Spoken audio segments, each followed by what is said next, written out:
What's going on, everybody, and welcome back to another episode of the Yins and Yous podcast. It's Week 9, and the Steelers picked up a huge must-win game at home against the Colts. The Eagles were on a bye, but that didn't stop them from making noise as they make some roster moves before the trade deadline. We're going to recap everything that happened Week 9, as well as give our thoughts on all the trade deadline moves across the league and what impacts they'll make to other teams. We're also going to tease some of our favorite games leading into Week 10.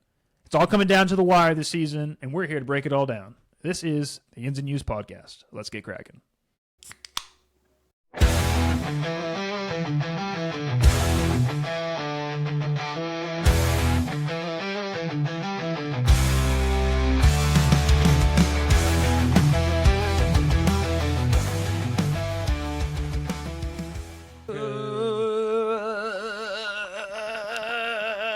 If you were a fish, would you rather be a freshwater or a saltwater fish?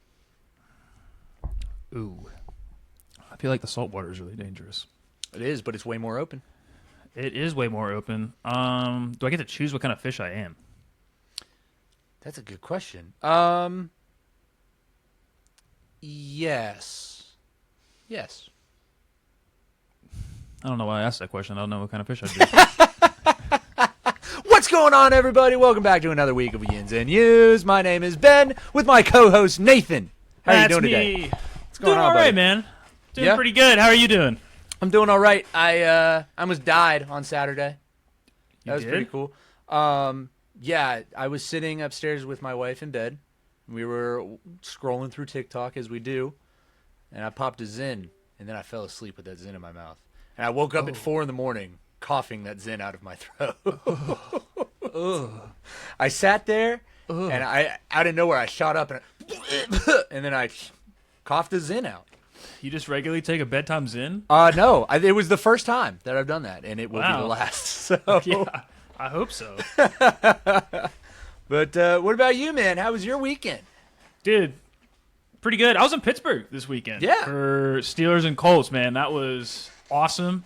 Yeah? It's the time to be a Steelers fan is right now, dude. I got a lot to say about the Steelers this Me week. too. Yeah, you and also we'll get into that later. You witnessed the big fall of 25, I heard. I did witness the big fall of 25. When we're leaving the stadium, just respectfully, very respectfully, a bigger woman in a walker was going down the escalator, had no business going on an escalator. And she gets to the bottom and she falls. And how they have it gated off so that you quickly do a 180 to get down to the escalators themselves are pretty much they're pretty tight, and they just at Acusure made it more tight. So she falls naturally. So people just continue to follow on top of her, and I'm watching this happening, realizing that I can't get out of it. We get to the bottom. There's a crowd of people in front of me. I'm trying to. There's nowhere for me to go. Like, we're stuck. With my brother-in-law, my father-in-law, we both go down. There's no event employee in sight, by the way. So this was just all a civilian act of kindness of just people trying to move people out of the way. Colts fan, shout out to this guy, found the emergency stop button to the escalator, which was not next to the escalator. Of course, yeah. Of course. Found it, hit it, stops the escalator because, again, people just keep falling. He managed to get up. But yeah, you survived. That's away. what matters. But we're here. I'm here to tell the story of it. But yeah, that was about threw up, dude. It was just so chaotic. And it happened so fast. So if anybody has a video of that anywhere that happens to listen to this, please send it to us. Please send it our way. yinsandnewspod@gmail.com, I think. Is it? Sure. Yes. Sure. Yes. Or send it there. We'll see who gets it. Someone will get it. Well, you want to do what we do best, and that is talk about football. I do want to do what we do best and start the recap for Week 9. Week 9. We'll go ahead and start the music. Hold on. Now. We start with Thursday night where Lamar Jackson is back, baby. He returns from IR and immediately turns Hard Rock Stadium into a highlight factory. 4 total touchdowns and Baltimore's D picks off Tua twice, and the Finns' offense looked like it still hung over from their win in October. Ravens improved to 3-5, and the Dolphins are 2-7. And Mike McDaniel's hot seat is now a lava chair. Miami is on fire. We go to Pittsburgh, where I was on the steam, and the Steelers D woke up from its nap to force 6 turnovers, 3 interceptions, 2 fumbles, and a strip sack from T.J. Watt. Indiana Jones gets crushed by a tumbling boulder and sacked 5 times on the day. Steelers turn him into 24 points, and the defense shows up big to snap Pitt's 2-game skid, and they move to 5-3, handing the top-seeded Colts their first L in forever. At 7-2, the Steelers win 27-20. Drake May owned the Dome with 259 yards and 2 touchdowns, and the Pats D snagged a late fumble to steal it after Michael Penix slung 280 yards and 2 picks, including a touchdown rally to Drake London. But Parker Romo's missed PAT left Atlanta a point short of a nail-biter that sent New England to 7-2 and their 6th straight win under Mike Vrabel. Patriots 24, Falcons 23. In L.A., Justin Herbert sliced Tennessee with 2 touchdown passes to Quentin Johnson and a rushing score, plus a 67-yard punt return touchdown, shrugging off the Titans' rally. The 4th down goal line stop on Tony Pollard sealed it for the Chargers, who go to 6-3, dropping the 1-8 Titans, whose 13.8 points per game offense had a sad trombone. The Titans need a reset, and the Chargers remain kings, winning 27-20. 89 combined points, and 4th quarter exploding with 28 in the final 5 minutes. Joe Flacco torched a career-high 470 yards and 4 touchdowns, but that doesn't matter when you have the Bengals defense on the other side of the ball. The Bengals let rookie tight end Colson Loveland snag a 58-yard walk-off touchdown with 17 seconds left, while Caleb Williams countered 320 yards in 3 scores, dropping the Bengals to 3-6 as the first team since the 60s to set back-to-back 38-point thrillers. The Bears win 47-42. In San Francisco, Christian McCaffrey went full cheat code with 173 total yards, including 106 rushing and 2 scores, and a touchdown catch from Mac Jones' efficient day. The banged-up Niners moved to 6-3, while the Giants slumped to 2-7 with their 3rd straight L. Niners 34, Giants 24. For the Broncos, Bo Nix trotted through an inefficiency 137 yards, 13 of 18, and 1 interception, but flipped a 7-6 halftime lead on the Colton Sutton 30-yard touchdown, while Houston's Davis Mills mustered 137 yards on 17 of 30 with 0 red zone luck, going 0 for 3. J.K. Dobbins set up the game-winning field goal as Denver's stack squad held firm, snagging an upset 7-2, dropping the Texans to 3-5. Broncos 18, Texans 15. For Detroit, J.J. McCarthy dusted off a 5-game like it was nothing, slinging 143 yards and 2 touchdowns and scrambling for a score from down 17 to flip Ford Field into a purple panic. Jared Goff hits 300 yards, but a killer interception haunted him as the Lions' meat grinder defense coughed up 5 sacks and a fumble recovery. Jahmyr Gibbs was going ghost for only 28 yards on the day and 12 touches, sending Minnesota 7-2 and Detroit stumping 6-2 post-bye in an NFC North bar brawl that now has a legit 4-team knife fight. Vikings win 27-24. In the upset of the century at Lambeau, where Rico Dowdle grinded 130 yards and 2 touchdowns, and Bryce Young diced up 240 yards with no picks in a windy slop, outdueling Jordan Love's 240 yards and 4 sacks, plus a 4th quarter interception that killed Green Bay's rally, despite trying it late on Josh Jacobs' push. Ryan Fitzgerald nares a 49-yarder as time expired, stinging the pack to 5-2-1 with their 2nd shocker of the year after the Week 3 loss to the Browns. Carolina gets boosted to 5-4 and back above 500. Tell now Knicks to stay away because the Panthers win 16-13. In a Trevor Lawrence flu game, slinging 290 yards and 2 touchdowns, sealing with a QB draw winner in overtime after trailing late. Cam Little nails a record 68-yard field goal, flipping a 23-20 Raider lead into a thriller that sent Jacksonville to 5-3, and Las Vegas drops to 2-6 post-bye and deeper into spoiler mode. Jags win 30-29. For the Rams, Matt Stafford scalded 281 yards and 4 touchdowns, including 2 to Devontae Adams, while Kyron Williams bulldozes 140 rushing yards in their 3rd straight win. Tyler Shaw's first NFL touchdown to Juwan Johnson, but fading a 3-and-out hell post-half to the Saints, who dumped to 1-8, battling the Jets and the Titans for the draft lottery glory. Stafford creeping into MVP talks as he leads the Rams to another win, 34-10. Josh Allen outduels Patrick Mahomes for the 5th straight regular season win and 320 yards and 2 touchdowns on deep ghost, while Buffalo's D sacked Mahomes twice and forced an interception. The Chiefs' streak ends, moving to 5-4, and the Bills surge to 6-2 in Orchard Park. Mahomes' magic finally met by a Bills oof. The Bills seal a win, 28-21. And Sunday night, Sam Darnold's heater went nuclear with a perfect first half, finishing 21-24, 330 yards and 4 touchdowns. The Seahawks deep vanished to Washington's top 7 unit, and Jaden Daniels' elbows bends the wrong way, sending him to injury tent again this season. Seattle 6-3, while the Commanders flipped to 4-5 with a win for Seattle, 38-14.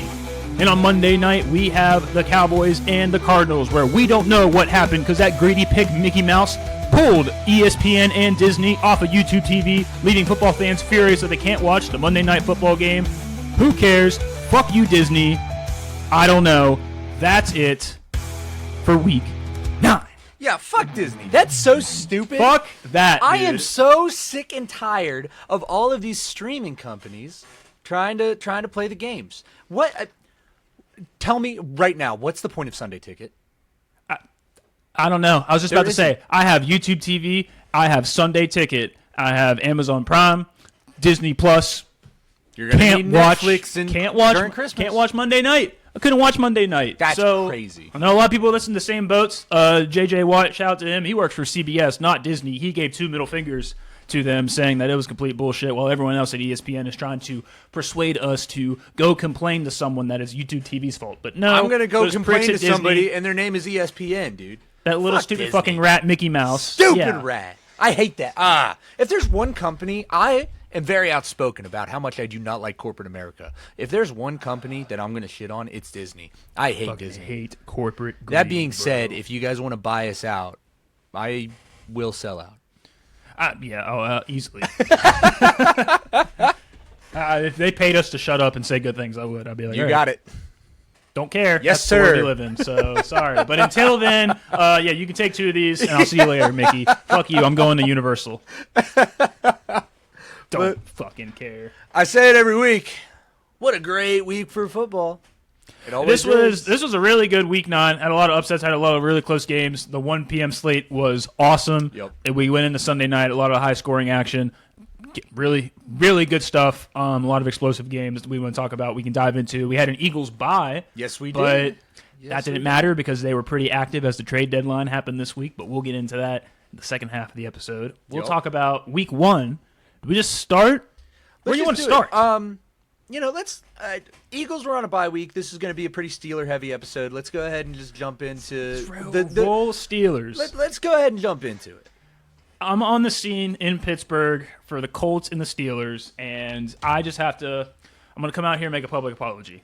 Last week, I said a lot of mean things that might have just not been true because football teams are good, football teams are bad, and I'm just going to have to deal with that. So, as you notice behind me, the wall is empty. I was going to bring that up.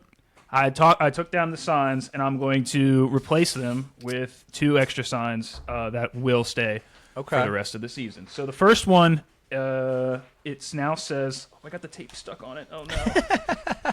No. Editors, blow them up. It says, respectfully move on from Mike Tomlin. Okay. I can still get behind Instead of that. fire it, because you know what? I mean, the guy, at the end of the day, did win us a Super Bowl. You fucking So- Steelers fan. God damn it. Take that, maybe, but we're going to ask that we respectfully move on. And my other one I took down was Fire Austin. The change that I'm doing to that is I just made it in brighter Sharpie. So it still says Fire Austin, and we still have the $178 million. It's a lot all of those zeros. numbers, but we can just see a much more prominent that's a lot of fucking money on this defense that finally showed up this week. How about that? Yes, they did. Yes, they did. Can I go ahead and air my grievance?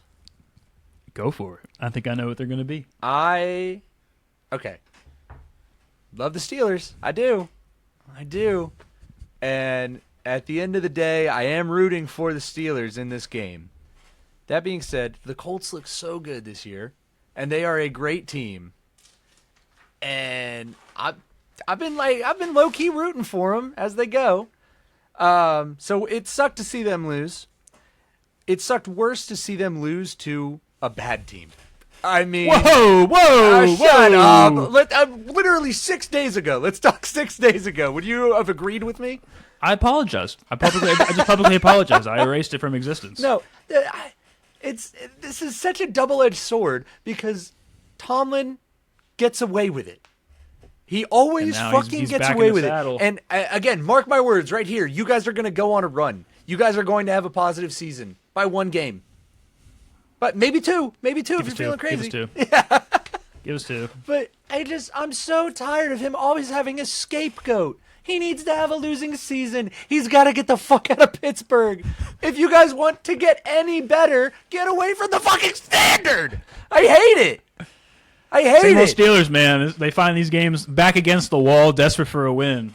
They find a way to win. It's the teams that you should lose to that you're going to beat for some fucking reason.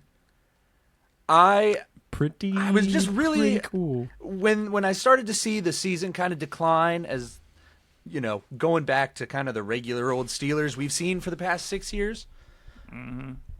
I was really just excited that maybe, just maybe, this would be the year that people open their eyes to Tomlin, get him out of there, we start rebuilding that team. But of course not. He's got fucking voodoo magic that keeps him in the NFL. It's like he just decides when he wants to try or not. I don't know, because it is funny that I genuinely he had to have done a sacrifice with the fucking devil. There is no way that somebody can get this lucky and get away with it. I hate it. It's Jesse Pinkman from Breaking Bad. You can't keep getting away with it. You can't keep getting away with it. But listen, dude, regardless, defense showed up. I don't know if you saw this. I didn't get to see it in person, but I saw pictures of it on social media. Steeler Nation showed up to the tailgate outside Acrisure Stadium with a Steeler-wrapped coffin. Whoa. And inside that coffin was the Steelers' defense. And fans held a funeral outside the stadium before the game. That's mourning really funny. The loss of the Steelers' defense. That's really funny. After back-to-back piss-poor weeks of defense. Mm-hmm. And I'm hoping the defense saw that, because they also turned around. This was also a game that you just can't lose, because at halftime and this whole weekend, they honored the 2005 Super Bowl team. They brought everybody in over the weekend. Joey Porter, after the game, was talking about that all week. He had his dad chirping in his ear. His dad was a part of that team. Mm-hmm. His dad was like, "Hey, I got my boys coming in. You can't disappoint me." And he did it. Joey Porter had a pick to seal the game. He had a really good game. So you have all those boys in. Cower came in over the weekend, said he was going to talk to the fellas. That was so pretty Ben cool. Roethlisberger came in. Jerome Bettis came back in. A few other coaches. So that was really awesome. They got honored at halftime. That was super cool to see. The stadium was loud when Jerome Bettis and Ben Roethlisberger got announced at the end. It was awesome. I was going to say, I saw your drunk snaps when Roethlisberger came. It was really cool. And again, erupted. It was so cool. So they had a lot of people come in for that all weekend. Got to honor him at halftime. That's super really cool. I mean, the fans were in it, dude. The fans were in it. I was complaining last week about we need to pick the right times to play Renegade. They found the right time to play Renegade. It was after they announced the team going into the fourth quarter, just coming off of a score. Yeah. Play Renegade. Stadium goes ballistic. First force a turnover there. Yep. Forced one of our 6 turnovers on the day. Yeah. 6. That's pretty crazy. 3 interceptions. We got prime New York Giants Danny Dimes in the building today. He threw 3 picks, also fumbled twice, and then fumbled punt return. Steelers were able to recover. Yep. So a lot of awesome stuff. Some stats on the day. Aaron Rodgers, offense was a little slow. Aaron Rodgers, 203 yards, 1 touchdown, 3 sacks. Jalen Warren really couldn't get the ball moving a whole lot. 16 carries for 31 yards. Not a lot, averaging 1.9 on the day, so run wasn't really getting there, but luckily defense showed up, put us in good positions to get some quick scores. He even still had 2 touchdowns with the 31. I mean, they were just in the red zone really good. Put well in position with that defense. DK had 2 drops and had 6 yards on the day. That's rough. Offense hurt a little bit. Yeah. Offense hurt. Rodgers acknowledged it at the end. What is it? Defense won that game for sure. Defense won that game for sure. That and Chris Boswell. So, yeah. A little slow on offense.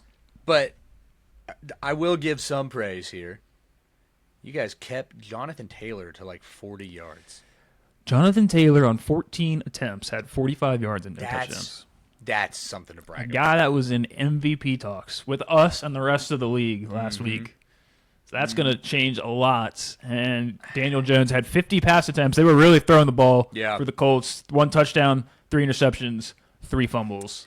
Yeah. Freaking awesome. So, yeah, shout out to the defense. They put us in some good positions. I got to give my praise to the MVP of the day, our middle linebacker, sophomore, Peyton Wilson. Was I wrote down some everywhere. stuff about Peyton. He was everywhere on the day. He had 10 solo tackles. He had 2 passes batted, 1 interception, and then one of those batted passes led to the second interception on the day. He was everywhere to be found. That defense, 5 sacks on the day, 3 fumbles, 3 interceptions. Joey Porter, I said, had a sack and the game-sealing interception at the end. Alex Highsmith showed up. He had 2 sacks on the day. T.J. Watt was making his T.J. Watt impact on the day. He had a sack, also had a strip sack that went to a forced fumble that he then recovered. So defense finally showing up. Peyton Wilson was found at the game. You know where else he was found? Where? In the medical tent because they had to do a drug test afterwards. I saw that. He had a drug test immediately after the game. Yeah, That's when Patrick you know Queen you was had a talking great about game. Yeah, that's what Patrick Queen was saying. He said, well, you ball, you get a drug test. Yeah, that's how it works absolutely. in the NFL. That Your was prize hilarious. is peeing in a cup, my friend. Hell yeah. But yeah, I mean, defense was just able to make some stops when we really needed them and then put the offense in position to at least walk away with some points. And you'd like to see some touchdowns in those conversions. So we still walked away with some points. 27-20, which a lot of people were freaking out that it's just a 1 score. It was a 7-point win with 6 turnovers. And really, if you watch the game, we are a Roman Wilson fumble away from winning by double digits. Is really what happened. So they're just trying to ice the clock at the end of the game.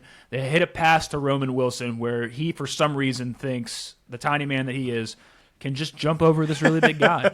He tries to jump, does a flip, gets hit, ball gets loose, Like me and Colts Madden recover. on my career. Yeah, stuff that we try in video games. He thought he could do. So Hot Mike picked up Ben Skoratic, yelling at him. He said, "Why the fuck are we fucking jumping?"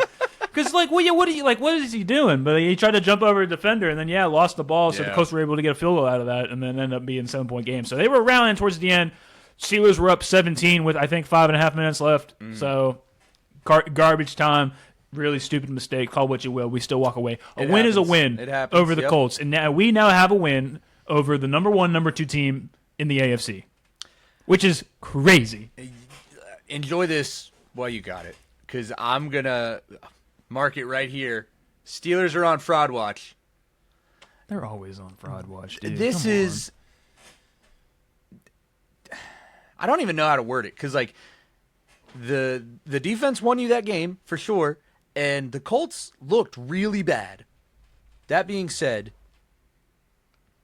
this was a one and done. This will not happen next week. Who do you guys play next week? So that's the thing. Next week is in LA, Sunday Night Football against the Chargers. Okay. So here's the thing. We can't expect to do that with Justin Herbert. We got to put pressure on him in a different way. Some advantages is that their O-line is still beat up. So Joe Alt just came back, and he's gone again for the rest of the season. Nice. He's out on an injury. Historically, Steeler Nation has shown up in SoFi very well. So I expect the same thing to get a home crowd advantage. The few weeks that the Chargers were struggling was when their O-line was hurt pretty badly. So, again, we just got to capitalize on the pass rush, but Justin Herbert's a good quarterback who's going to be able to get the ball out pretty quickly. So, see our defense to show up. I don't know, dude. I don't know. The secondary needs to step up pretty well. We did, however, one of the nice step-ups I did see, we moved Jalen Ramsey. He saw some free safety action. So, middle field looked pretty good. Looked pretty contained. That's what needs to happen. That is pretty good, yeah. Juwan Thornhill and Chuck Clark got out of there. So, we got to take a moment of silence because somebody else got out of the building for Steelers. And it's Beanie Bishop. Man, I was so sad to see that. We on Saturday asked kindly to let's see Beanie Bishop. And the Steelers responded 2 days later and just got rid of him. Said no. They said no. So, which means someone must be watching and someone does not like us. Somebody hates us. It's probably all the mean things I said last week. So, take this again. I apologize. We could still get Beanie Bishop. We could definitely get Beanie Bishop on the podcast now. I think you might want to. Yeah, I mean that might be a pretty good time. We got it. So. Now's the opportunity. We got to reach out to him. Now's the opportunity. I That also sucks. do need to highlight. I'm going to give my coaching praise to Danny Smith and that massive wada gun that he chews every single week.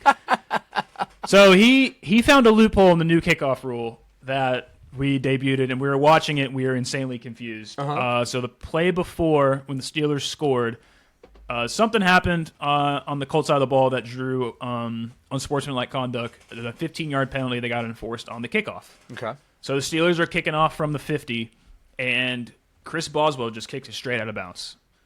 And we're like, what? Why did he do that? Like, I mean, just like as clear as day, didn't even try very hard, just kicked it straight out of bounds. Right. And it is a kickoff rule that if the kick goes out of bounds, it is a 25-yard penalty from where the kick is. That's genius. Because of that penalty that moved the kickoff to the 50, you get a free spot at the ball at the 25 by just kicking it straight out of bounds. I've said it before, hate this new kickoff rule. It is so dumb. But where does it spot him now? Is it the 30 or the 35? It's the 30? 35. 35. God bless. It depends on the landing zone. There's a landing zone, and then if it lands on the end zone, then it's like something different. Really? Okay, I thought it was weird. if it hits the end zone, it's automatic. Or 35. no, if it hits the end zone, it's alive. I don't know. It's too confusing. It doesn't dude. I don't matter. know. Long story short, it's stupid. What happened to just kicking the ball? And now you have exploits, which that's really smart.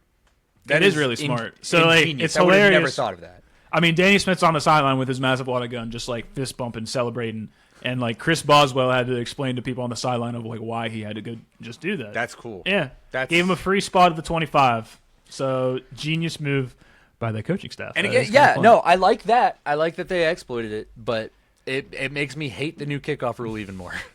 Danny Smith, 71 years old, no end in sight, Good not for slowing him. down, obviously, finding Good new for ways him. in the loopholes. But no, this was a pretty good. I'm still overall pleased with the offense, dude. Aaron Rodgers just knows he has to keep getting better. Mm-hmm. No new wide receiver. Now the trade deadline being over, but again, whatever. But we just gotta get DK more involved. We just gotta like quit making those mistakes. Yeah. So a few drops on the day, but tight ends are looking good. Darnell Washington, I got to give an update on the Darnell Washington stats because it's just insane that this freak of an athlete. Yeah, how And I tall say is that he again? I think he's 6'7". Yes. Oh my God. Yes. 6'7", over 300 pounds, and just moves. He moves crazy. But all right, I'm glad you had your fun, dummy. After week 9. The Steelers, when Darnell Washington plays over 40 offensive snaps, the Steelers are 8-0. The average rushing yards per game for the Steelers is 111. They had 9 rushing touchdowns, and they outscore their opponents 199 and 139. This, again, a weird stat for a weird position. This guy wins when he plays. That's so weird. That is so. He's I mean, just- he is good. He's great. Yeah, He's they were getting redesigning the tight end. They were position. getting him involved. Yeah, exactly. He was getting involved. He just like he moves that people that size shouldn't move. No. He's quick. Well, he's that's strong. exactly it. You've got somebody who can block for you, who can open up routes, but if he needs his number called, he The can dude answer. catch. He's hurdled people on I mean, live TV. Dude. How do you not hit that target? I don't know. Towers But, they were over getting him everybody. involved, I mean- so he did have a drop, but it was okay. I think he was about to score, but again, it's fine. We get him involved, and that's awesome. And now we're talking about the offense of the Steelers. I want to give you a blind resume. I'm having fun with these. I love these. They're really fun. So I'm gonna give you 2 quarterbacks. Okay. And I want you to pick which one you want. Quarterback 1 has 1,692 passing yards, 17 touchdowns, 4 interceptions. Okay. Or 5 interceptions, I'm sorry. Okay. Quarterback 2, 1,766 yards, 13 touchdowns, 2 interceptions. Well, I guess number 1. So number 1, a little less yards, but more touchdowns. And they have about the same interceptions. So quarterback 1 is Aaron Rodgers for the first 8 games. Yep. Quarterback 2 was Josh Allen last season, the first 8 games, Ooh, when he okay. won the MVP. All right. Something to think about. It makes my spine tingle every single time because I'm like, he's going to make me talk shit on the Eagles somehow. But you haven't yet, and I really appreciate that. I haven't yet. Stay It'll happen, happen. man. I've thought about it a little bit. I even tried to go further and look at like MVP Aaron Rodgers to this Aaron Rodgers, and I just need to appreciate how good Aaron Rodgers was during those MVP seasons. Threw 4 interceptions in 2020. That's just insane. Just 4 interceptions. Hey, you know what though? I'm pretty sure he threw less interceptions in 2021. Was that his first year at the Jets? No, that was 23. Was it 23? 23, 24. I guess that makes sense. Steelers 25. He threw 0 interceptions that year. He did. So he's just getting better. MVP. Isn't that crazy? Just getting better. Isn't that crazy? But yeah, Steelers showed up. So now we go back to prime time in SoFi. So I don't know. We just gotta see. So now the Chargers. This is a team that I feel like you guys should beat. This game is going to be competitive. That's what I feel. Because I mean, again, like we've seen times when Justin Herbert is really good. We've seen times when Justin Herbert's really bad. Mm-hmm. So they're also ridiculed with injuries. They're also pretty inconsistent offensively and defensively a little bit. Mm-hmm. It's just going to depend. Now, again, I've noted that typically on the days that Justin Herbert looks really good, he has his O-line and Joe Alt in to protect him. He doesn't this time around and doesn't moving forward because Joe Alt is out for the rest of the season. Very similar thing last year. We beat the Chargers last year with an injured Joe Alt and a Justin Fields quarterback. So, but we're just going to have to see. I mean, those primetime Steeler games just make me nervous. And understandable. The Chargers are, I mean, they're hurting really bad in the running back position. Mm-hmm. They are, which probably means that some bum is going to run 150 yards on us. It's going to be fine. Also, their tight end is like that rookie, whatever his name is. Oh, you have him on fantasy. Help me out. Oh. What's his name? What's that tight end's name? Oh, God, I don't know. I picked him up off the waiver wire. Exactly. Don't let me find out before you. Oh, come on. No, I've got it. It is. Fuck, where is he? Don't find it before you. Gadsden. Oh, I had it right here. Yeah, or Gadsden. I had it right there here. We go. Woo! Yeah.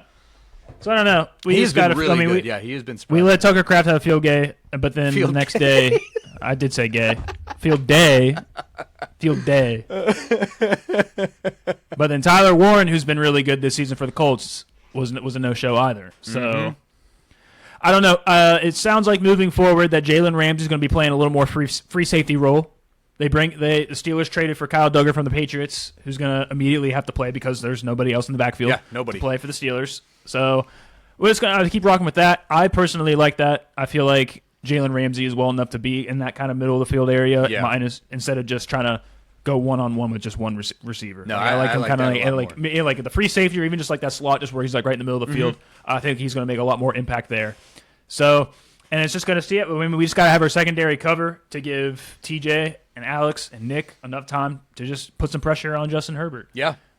And, I mean, like Keanu Benton and Derek Harmon, the interior defensive lineman, they looked really good too, putting pressure on Daniel Jones. And, I mean, that's all it's going to come down to. You got to put these guys in pressure. Yeah. And the secondary just got to give them the quarterback time in the pocket so that pressure can be applied. Absolutely. That's what it's going to come down to. So, I don't know. I'm excited. Like I said, I mean, I've said it every week. Aaron Rodgers has not given me any reason to doubt him thus far. Like I said, this was a pretty slow day for the offense. He still had over 200 yards and a touchdown. Oh, yeah. So, and like Jalen Warren was pretty slow on the ground, but he still managed to get in for 2 touchdowns. So, I don't know. It's definitely going to be interesting. I'm not saying – I don't think this is very one-sided. Right. I don't. Trying to put my bias aside. Yeah, I don't know. If I had to guess and go to FanDuel right now, I bet the line is, oh my God, do you think we're favorites? Ooh. Let's see. I bet the spread is 1.5.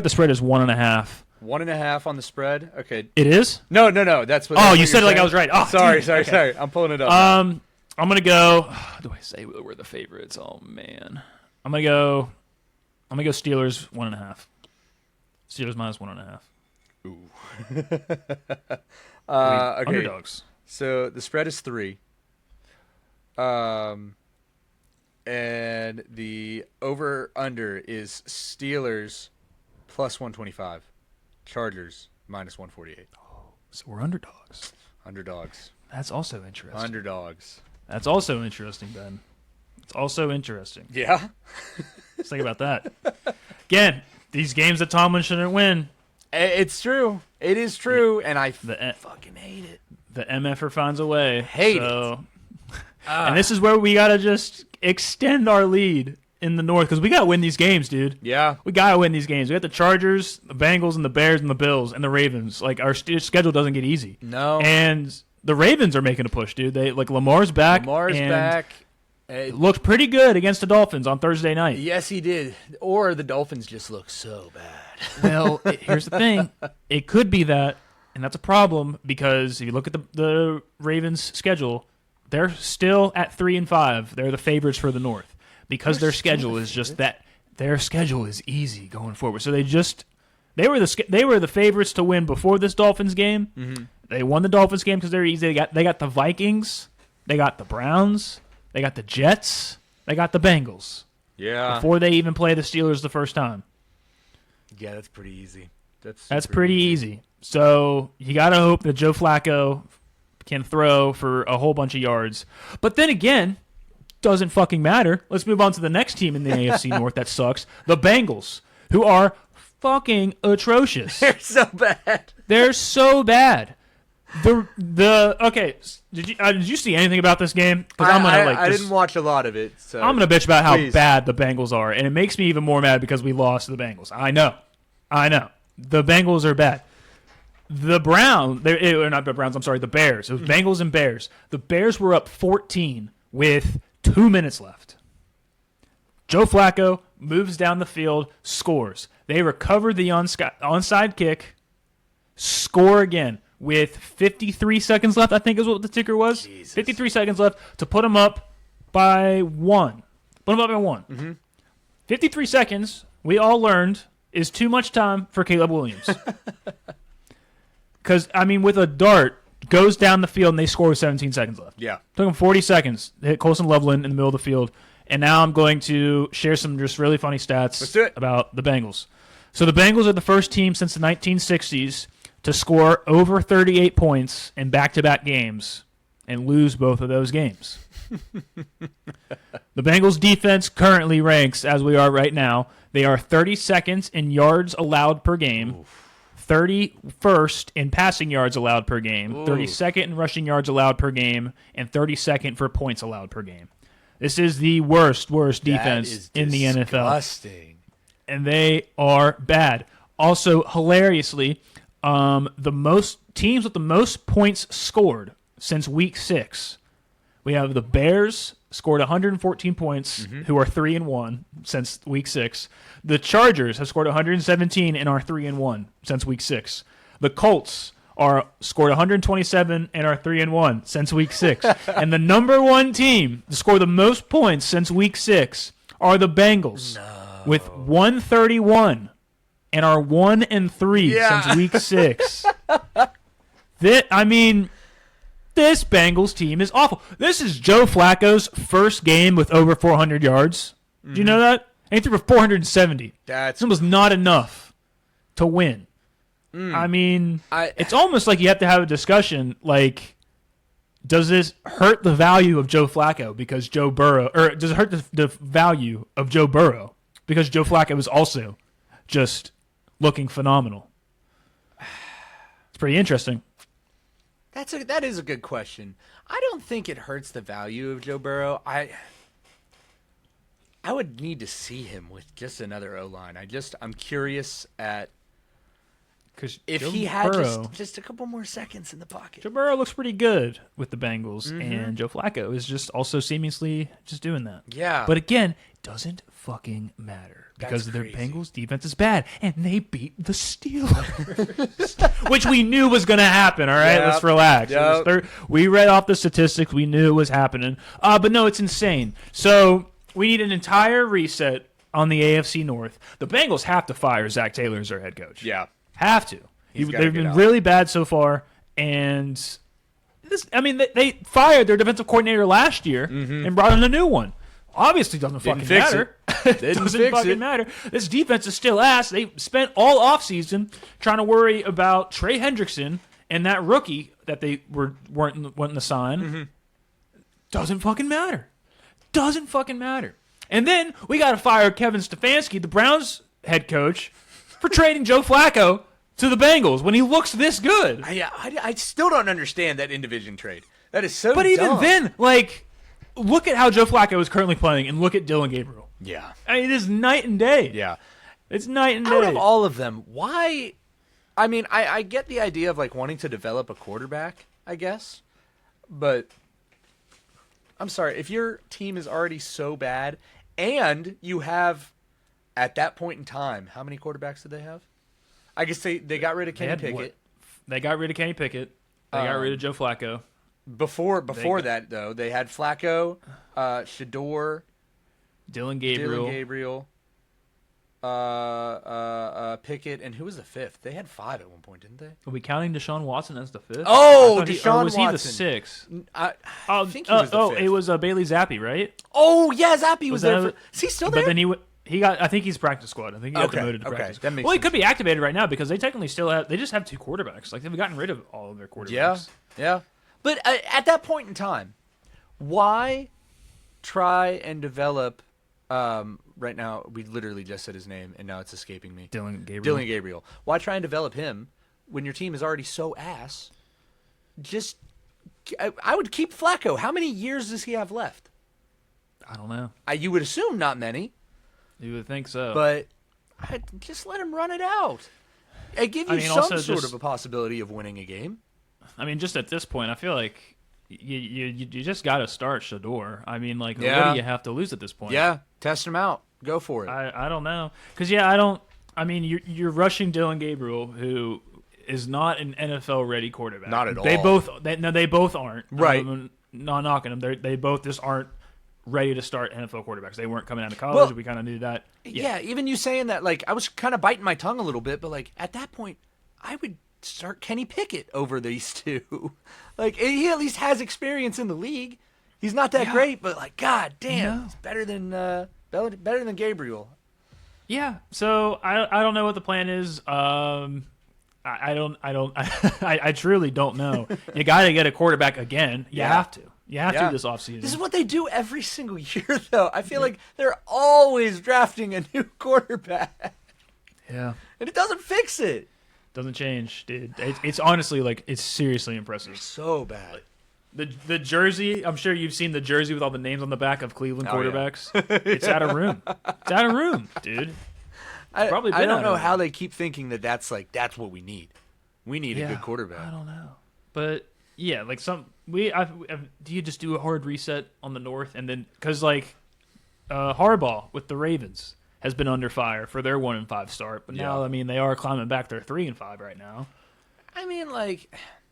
But he's another one as well, where a very similar boat of Tomlin, where they won Super Bowls early in their career, and they've just been kind of steady. And like they love to joke that the amount of playoff wins the Steelers have, I think they've had like 3 or 4 playoff wins since like 2015 or something. Mm-hmm. The Ravens have the same amount. That makes sense. They're just more recent than the Steelers. But it's like the same thing. Yeah. Like John or Harbaugh can't win in the postseason. I mean, he's the same thing. Like I think the farthest they've gotten was the championship for the AFC. Yeah. Was it last year or the year before? 2 And they years beat ago, the Chiefs, I think. or they lost to the Chiefs. Yeah. But they can't move forward in the playoffs. They're struggling in the playoffs. No, they always die out. Always. But they look the difference between Harbaugh and Tomlin. I feel like Harbaugh at least has a better regular season for the most part. Yes. Oh yeah. So absolutely. They've been number 1 in the AFC like a few times. Yeah. Like since Lamar has been quarterback. So that's a hard one to compare because you can't. You have a coach that does give you a true winning season, not just by 1 game. You can't. Not just by 2 games, sorry. You can't just get rid of him after an off year where your starting quarterback is out, you're riddled with injuries, your head running back is geriatric. I apologize, but just at some point you can't really put that on the coach. Yeah, but I think just even then, like we said, I think they were the number 1 seed last year. Yeah, and they were like a complete team. Yeah, no, your postseason is like 100%. So I know, like this year, like there are probably some exceptions that could be made because they acquired Jair Alexander this offseason, and then they traded him away to the Eagles. Am I making that up? Ooh, no, I don't think so. Oh my God, where did he go? But he got traded. I don't know how to spell his first name. Jaire. Oh, with phonics. Oh my God, yeah. Where did he go? He is at the Eagles. Oh, he is. Yeah.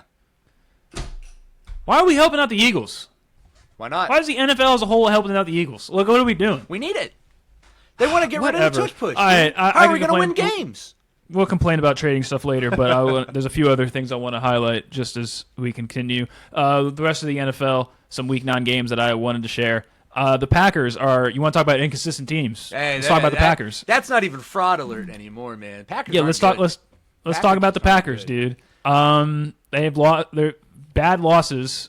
2 losses have come to the Browns and the Panthers. Mm-hmm. I think I'm ready to have the discussion that the Panthers are a good football team. I think they are.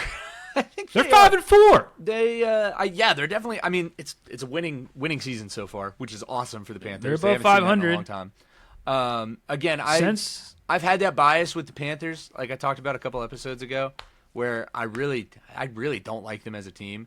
But I got to give them the props right now. They look great. I mean, Bryce Young has really kind of figured out his role. Yeah, Bryce Young, he was hurt last week, Week 8, played Week 9. Bryce Young is 4-0 in the last 4 games. He looks awesome.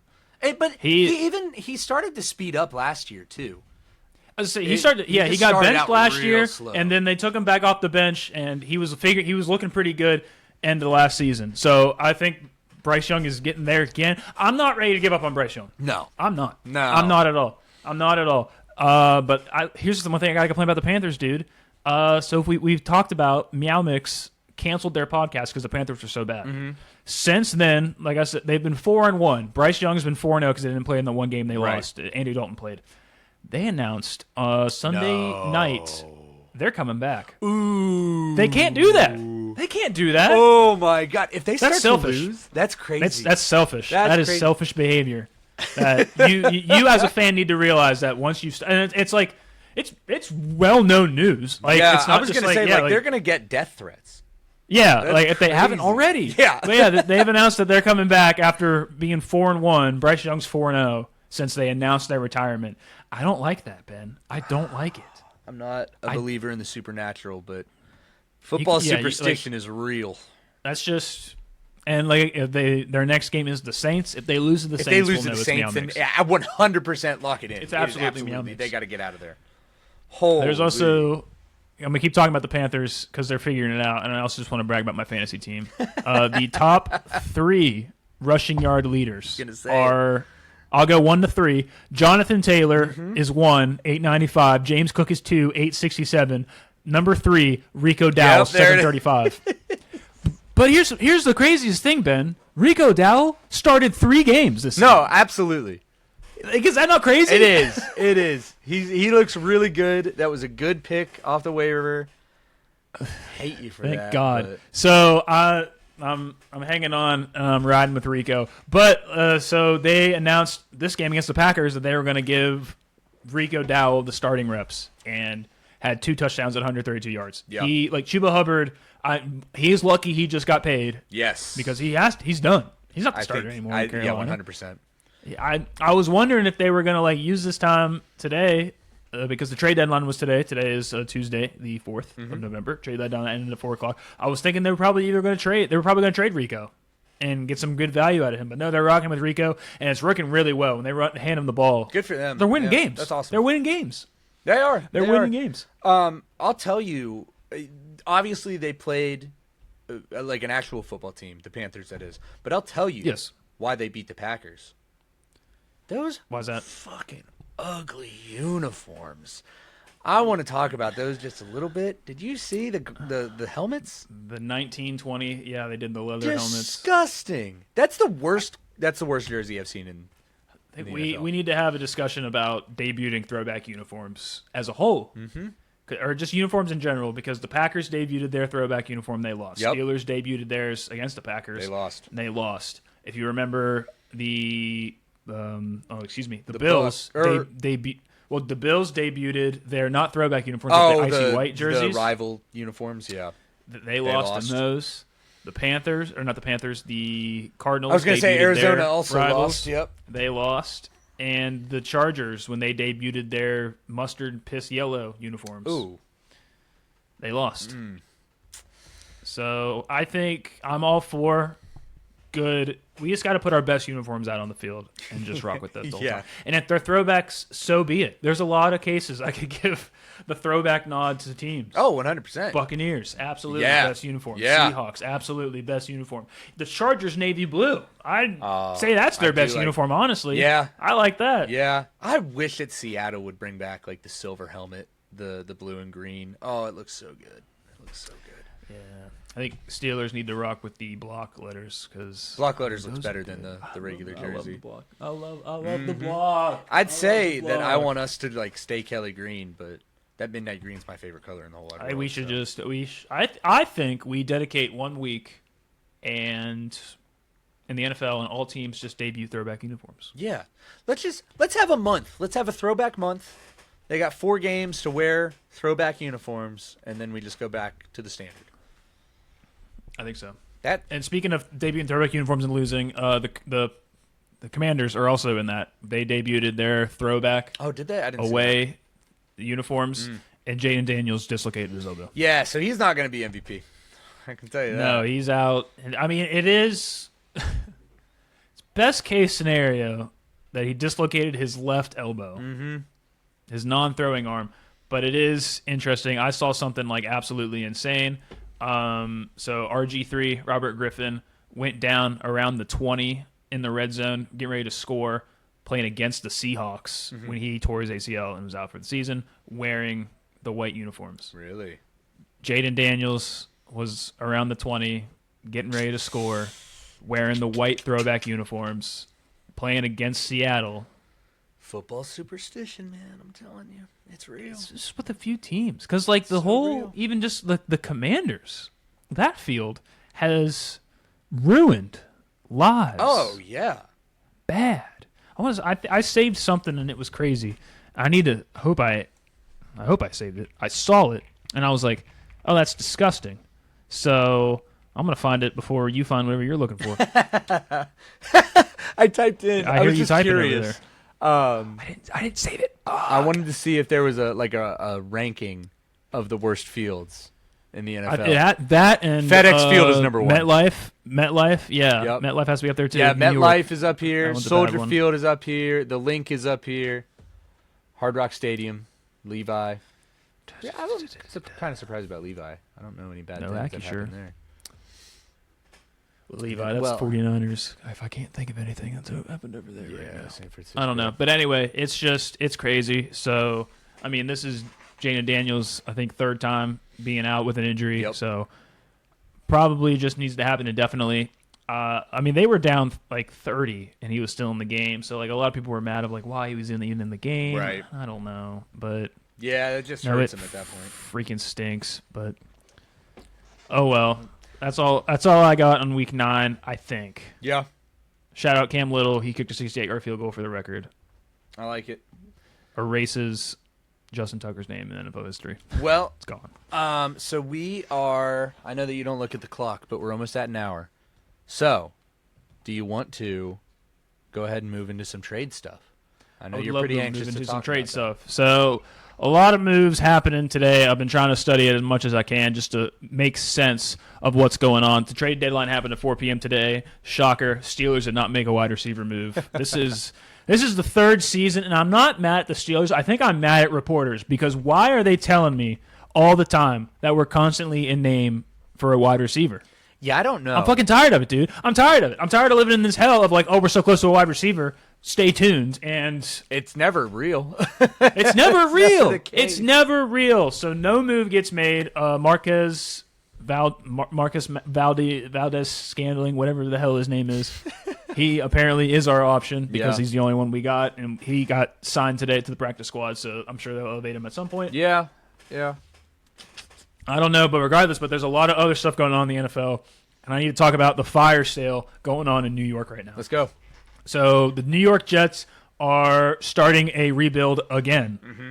They trade Sauce Gardner for 2 first-round picks to the Indianapolis Colts, who are making a push for the playoff, it seems like. Yeah. They give the Jets 2 first-round picks for Sauce Gardner, who's going to help on their defense. But that's not it, because the New York Jets also get a first-round pick for defensive end Quentin Williams, who is going to the Cowboys. Interesting. Okay. So the Jets now obtain an extra first-round pick for the 2026 draft and 2 additional picks for the 2027 draft. That's pretty nice. Starting another rebuild, and I joked about it at the beginning of the episode when I saw some stuff. Breece Hall depression. He is notably, he's just going to waste his career in New York, it sounds like. Yeah. He's sad either they won't trade him or he's sad that they are trading him. I don't know how he personally feels about this stuff. But, right. I mean, our Jets fan, I was in contact with him, and he said, well, you can't pick the wrong quarterback if you draft all of them with all these first-round picks that they now have. I mean, he's not wrong. He's not wrong. You miss 100% of the shots you don't take. Exactly. So they're going all in on the rebuild. They still have Garrett Wilson. They still have Breece Hall, who, unless they got to sign both of them if they want to keep them. It's just a matter if they want to sign. I know, like we mentioned before, Garrett Wilson was really pissed off at the end of last season, wanting to waste his career, but obviously not looking too good. So the Jets are rebuilding again. But like I said, Sauce Gardner going to the Colts, who are seemingly they're going all in. Mm-hmm.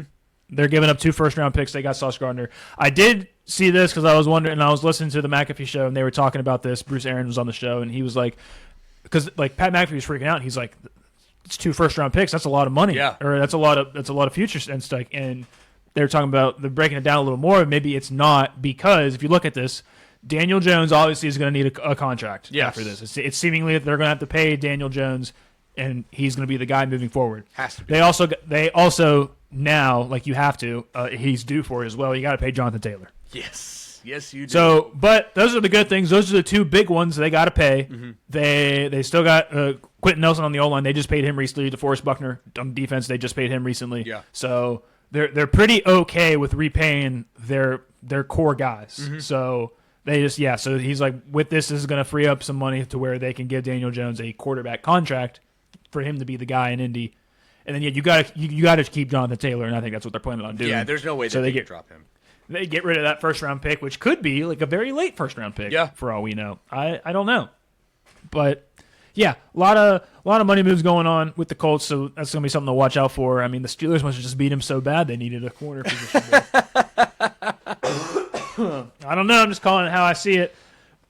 Some other pieces of people trying to make some impact. Rashid Shaheed from the Saints is going to the Seahawks with Sam Darnold. Yeah.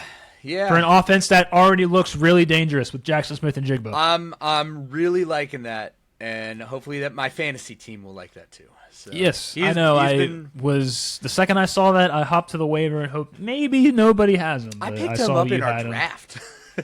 Yeah, I couldn't remember if he was still he was a very late round. I needed somebody from my bench, and hopefully it'll pay out for me now. Yeah, but that's good. I mean, Rashid Shaheed, he's quick. I mean, that's something you can't teach wide receivers. So you pair him up with Jackson Smith. You pair him up with like the GOAT Cooper Kupp. Oh yeah, and then and then you're fine. Yeah, Sam Darnold's slinging the ball really well. The Seahawks look really good. They're 6-3, so they're making a push for the West, and that's going to be.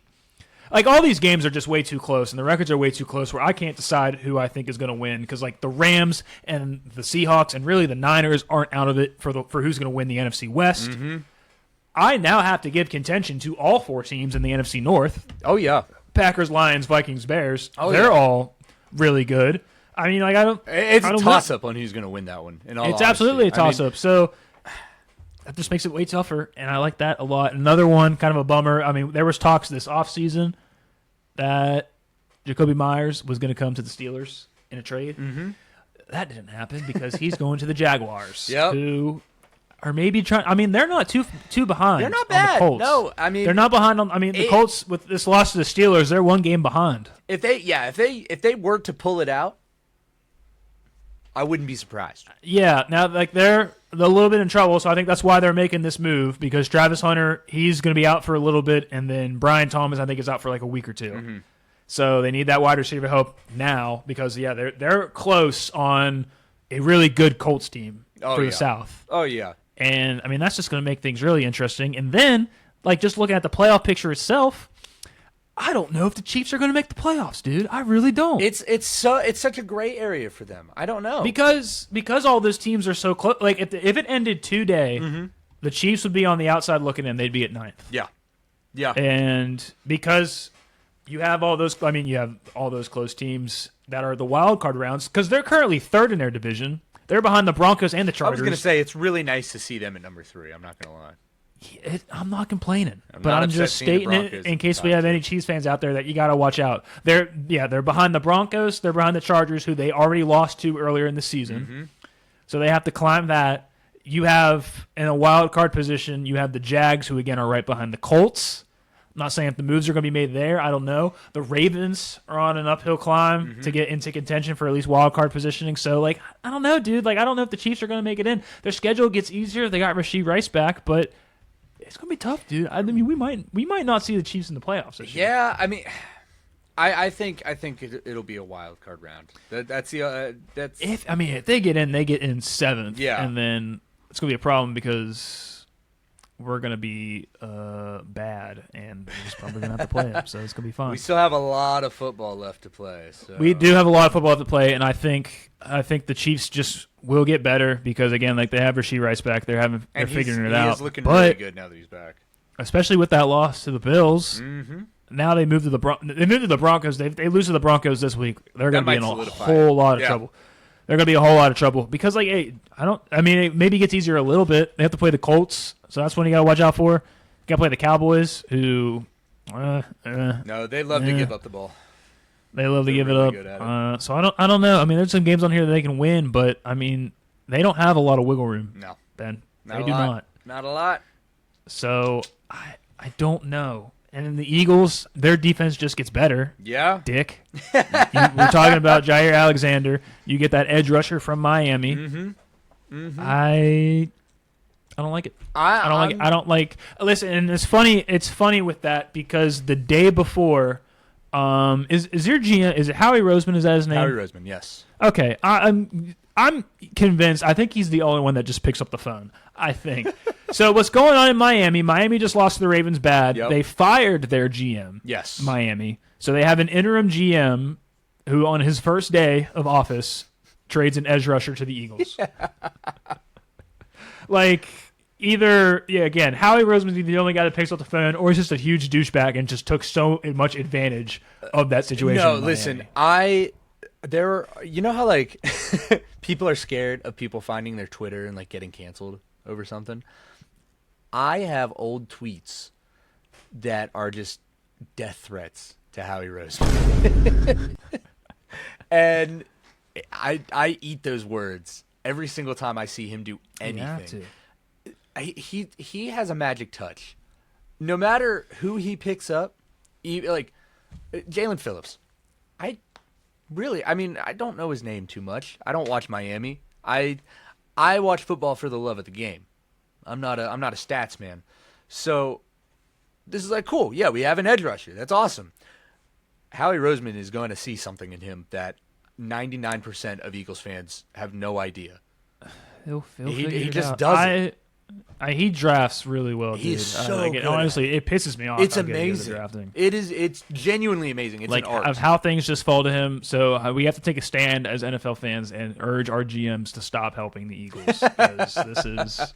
I mean, the defense just gets better. Like a fire sale of Dolphins players I was expecting to see. That one was not one of them. But Mika Fitzpatrick was a name that was getting tossed around of getting traded from the Eagles. Jalen Waddle was a name getting tossed around. So we were expecting I was expecting a fire sale from Miami. Wasn't expecting it from the Jets. Yeah. I'll tell you that. Yeah. That really happened. So But alas, Steelers do not get their wide receiver. The Eagles get more powerful than they already are, it seems. So, and the Colts are going all in. I wanna make a statement right now. Make your statement. I think that this right here might be the absolute best the Eagles have ever been and might ever be. I think this is the team. Really? This year? This Last year's team was insanely good. Okay, let me take that back. This era of the Eagles, the past 3 years, I guess. The Jalen Hurts era, yes, if you will. This will be the team that people look back on. Yeah, I think I even made a comment about that last year. I remember after that Super Bowl, and I'm like, when are people going to realize that this was just the most insane roster ever assembled, and it should have just never happened because it was so crazy. There's obviously such a love that I have for the 2016, 2017 Eagles. You know, that was a power team. Yeah. First Super Bowl, Carson Wentz, Nick Foles, blah blah blah. And that when I think of the Eagles, that is the era that I think of. Right. I think that's going to change. When I'm in my 40s, I'm going to look back and tell my grandkids about this. I hope I don't have grandkids in my 40s. Actually, let me take that back. Grandkids in your 40s. You gotta get to work, dude. Oh my god. Oh my god. I'm going to be closer to 30 in 7 days, and your kids come up to out. you and say, "Who is Jalen Hurts?" And you just have to. I'll cry. I don't know if you're ready for this, son. Sit down, boy. Where do I begin? Oh. I remember where I was when I got my first Jalen Hurts jersey. I remember where you were too. Yeah, I was sitting in my apartment in Fairmont. I think I called you out on Twitter. You did. You did. I was like, yeah. And then I tweeted that. Golly. It was the first game that Jalen actually got to play, and I tweeted out, if Jalen Hurts wins this game, I don't remember who we were playing, but I tweeted out, if Jalen Hurts wins this game, I will buy a jersey. And that's why I think I am one of very few people that own a Jalen Hurts number 2 jersey. I think that's really cool. He changed it right after you bought it, I think. Right after his rookie season. What a freaking jerk, dude. I remember I made a similar tweet that same season, and I said if our college quarterback, actually, Will Grier, he got a starting position in Dallas, and I was like, in Carolina, because this is his rookie season. And I was like, if he throws 3 touchdowns, I'm buying his jersey tonight. And he instead threw 3 interceptions.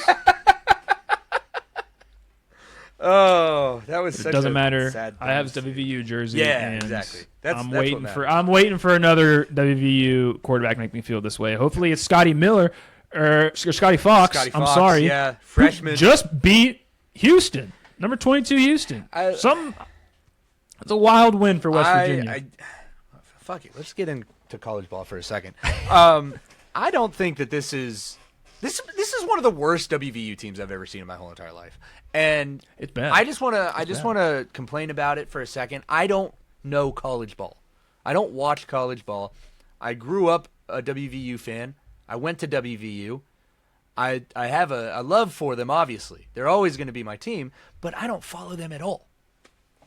That being said, Rich Rod was not the answer.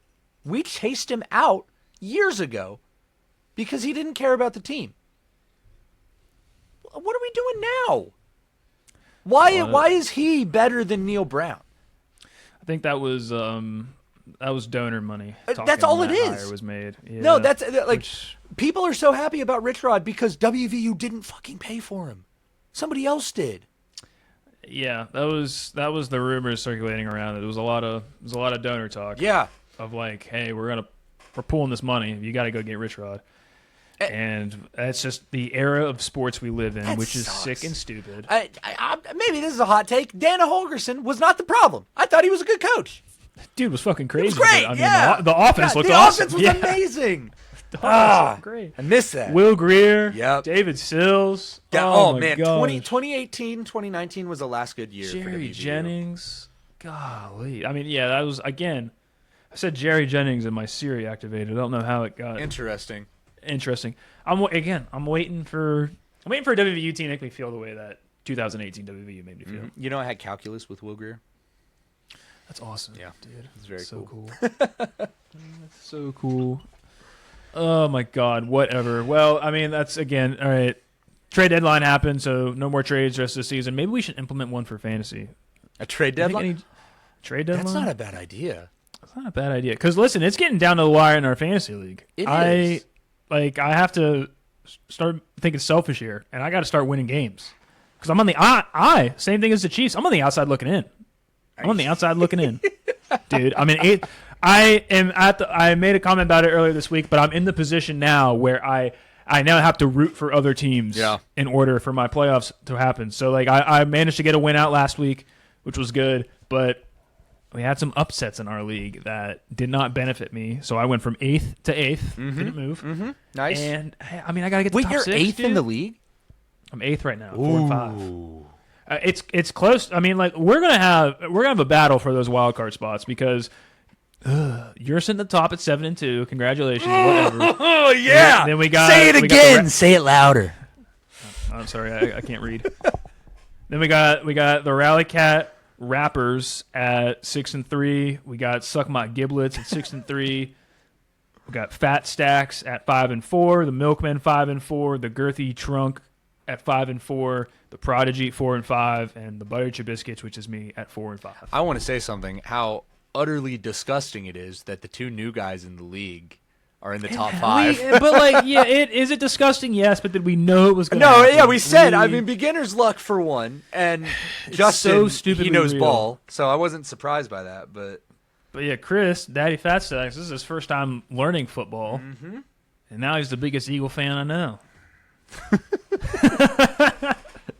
Funny how that works, but yeah, I mean, I'm cutthroat right now. I mean, it's getting heated, it's getting hot. We have a matchup this week, and I unfortunately am going to do everything in my power to beat you. we're playing each other this week. We're playing each other. It's this week. another Yins and Yous bowl. It's another Yinzy. So, like, and that's where, like, again, the pressure's on, Ben, because my remaining schedule is, as of right now, the number 1 team, the number 4 team, the number 10 team. Hopefully, I win that. Yeah, And I then thought I would the win. number and then the number 2 team. So. I play 1, 2, 3, 4, and 10 the last 5 weeks of the season. It's tough. Yeah, I got it's a big ask. My job is on the line. I've never had a losing season. The fans are heated, dude. They're mad. I can't. They're looking at me for answers. They say make a move. We got to start winning some games. Well, I'm gonna do everything I can. I heard that there's rumors going around that they might fire their head coach after the loss that he's going to endure against the Saucy Doctors this year. I don't know. See, He's already lost once to the Saucy Doctors, so I know, but see, here's the thing, Ben. I'm listening. Tell me if you've heard this before. We're late in the season, backs against the wall, winning record on the line, in a game we're not favored to win. Oh my God, Mike Tomlin, is that you? So what's awesome about that is you're going to make it to the wild card and then lose. Winning season, dude. Winning season. Standard's the standard. I got a Miller Bowl. I've won winning season. Put me in the Hall of Fame tomorrow, dude. Like, come on, dude. I was fine. telling Izzy the other day, knock on wood, if I manage to win the trophy, like every episode that we film, it's going to be sitting in my lap the whole time. There's no way It's got to be right here in the background, dude. It's got to be. She did. But she gave me permission to put it up in the living room if need be. Oh, that's awesome. So, yeah, I love my wife. I need it back in my possession. I miss it a lot. It's not about the money, dude. It's about the trophy. I don't care about the money at all. The money is nice. It's a nice, but that trophy is badass. Thank you. I worked really hard on you built that trophy. So yeah, insert a picture of it right here. Boom. Boom. All right. Badass looking trophy. All right. So that's, again, cutthroat, backs against the wall. We'll see how this goes. We'll update everybody next week on the matchup. And my road to the playoffs is what I'm calling it. So insert a cool title theme here.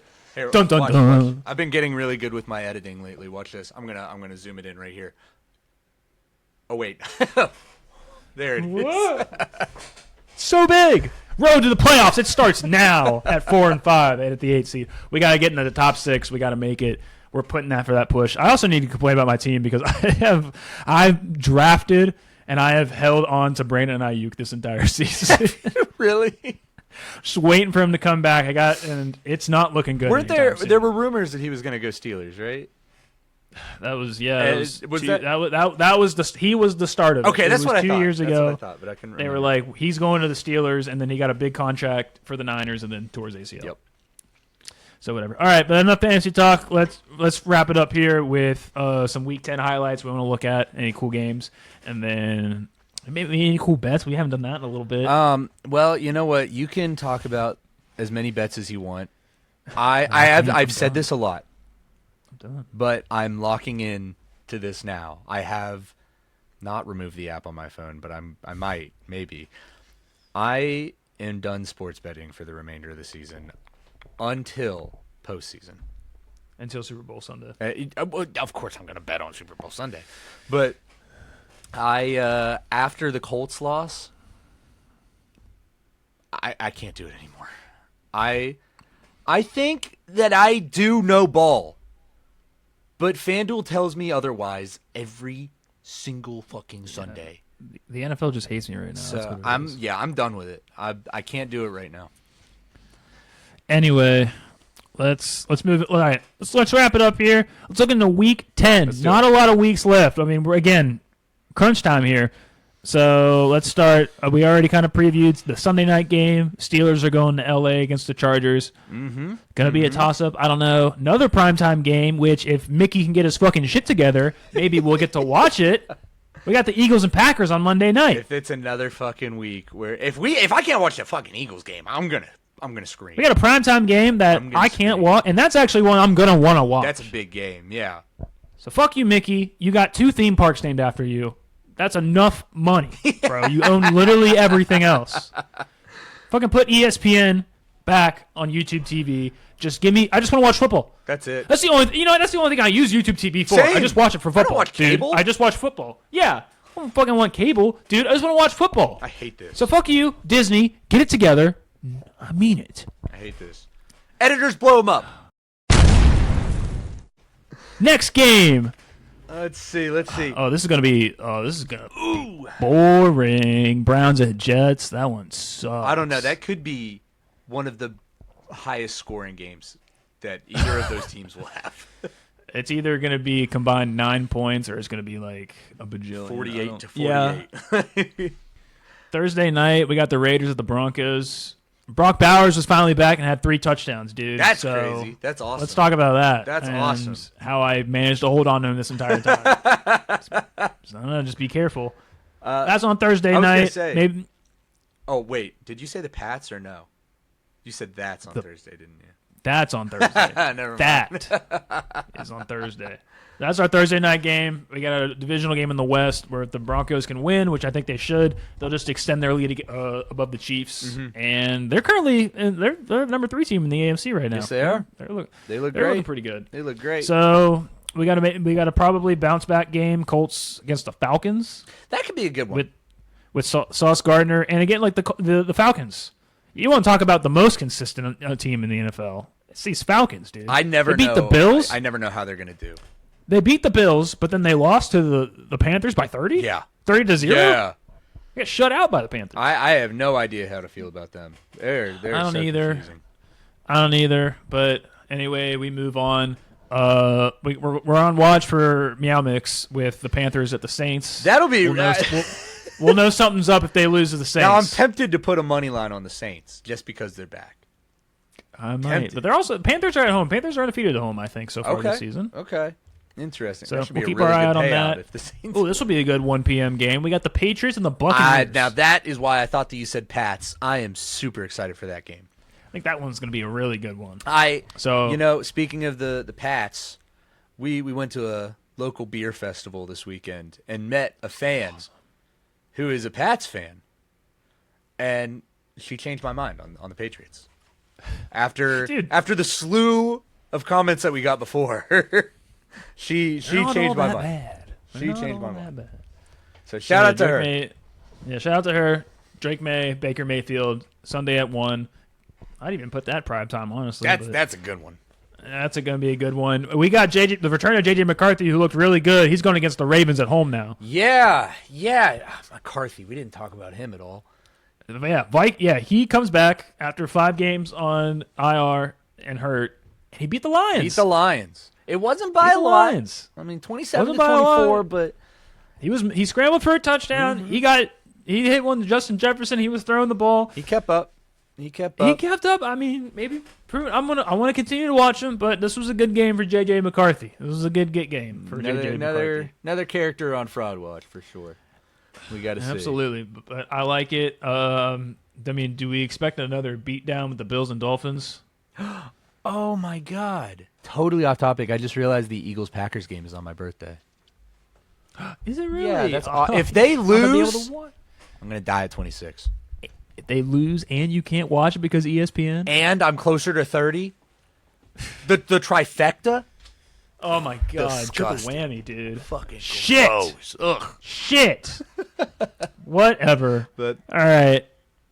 Let's see. What were these games? What were we talking about? Bills Dolphins.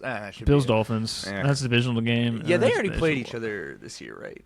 They did, and then the Dolphins almost won. Yes. It wasn't for that late Tua interception. Yes, that's what it was. That he threw. So, I don't know. We'll continue. We got some divisional games here. We got the Seahawks and the Cardinals in a divisional matchup. We got the Jags and the Texans. That'll be. That could be a good game. I'll have to see an update though. C.J. Stroud left last week's game with a concussion, so I don't know what the status is going into him. He's getting too old. That poor guy. I mean, pray for him, brother. His life's been really hard right now. So that's a divisional game. If the Jags want to stay close to the Colts, they got to win that one. The Seahawks just got to continue their lead. They got to beat the Cardinals here.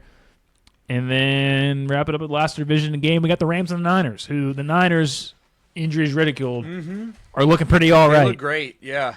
I don't know if you rock with Mac Jones or if you just go back to Brock Purdy. Brock Purdy has been looking. Jones. Brock Purdy has been looking too hot, and I know he's been injured, but the days that he comes back, he doesn't look very good. Now, Mac Jones has had his days. Yes. Everyone has his days, but overall, dude. But if you remember the last time that they played the Rams, Mac Jones looked awesome. He did look awesome, and he ate so many bananas.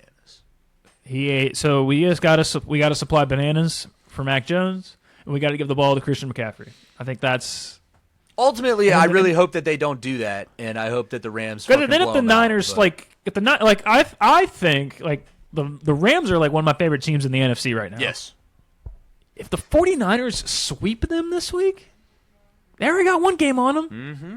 They sweep them, dude. That's going to shake up the division. It will. I mean, it totally will. I feel like through 10 weeks, it's way closer than it should be, all around in the standings. No, so this is a really close year, which I kind of like. Yeah, I kind of like. It is making it interesting every year, and I feel like we say it every week of like, oh, it's getting interesting. But it hasn't not been interesting yet. It hasn't. Of just how the standings line up with each other. See, I hate that because this has been like a great year of football so far.